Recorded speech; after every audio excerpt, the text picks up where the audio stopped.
Hello, and thank you for joining us. President Trump is threatening to invoke the Insurrection Act in Minneapolis to stop protests there.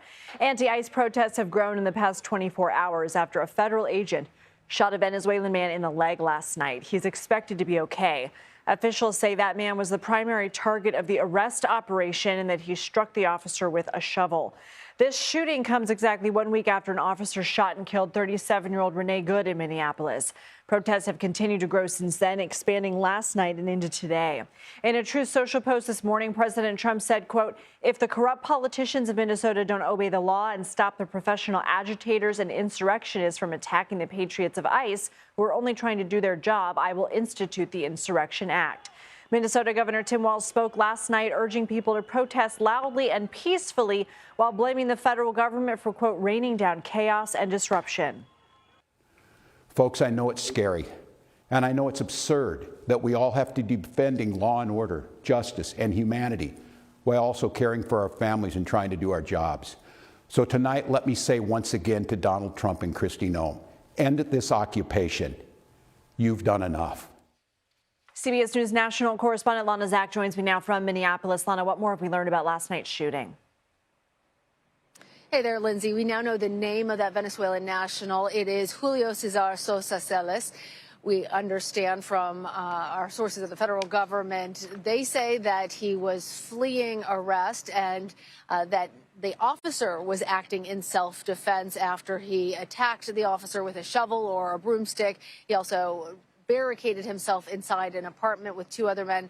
All three of those men were taken in by ICE officials. Both the person who was shot in the leg, Sosa Celis, and the officer were taken to the hospital. We are led to believe that those injuries are not life-threatening. We also know that the Minnesota Bureau of Criminal Activity is working now on their own investigation into this second shooting. They were iced out of the federal investigation that was taking place into Renee Good's shooting. What have you been seeing throughout the day on the ground there? It's a tense day here, Lindsay.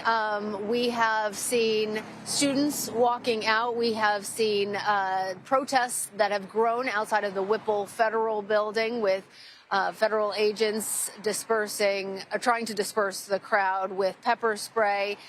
We've also seen, I saw three people who were playing a neo-Nazi anthem walking down the street here, the street where Renee Good was shot. There is a lot of tension. You played that bit of sound from Governor Walz. He also responded to the president's public statements about the Insurrection Act, saying that we need to start bringing the temperature down. And from the protesters that I've spoken with here, they have said that they don't have any intention of stopping their protests. And in fact, everything that the federal government is doing to try and make them stop only makes them feel stronger.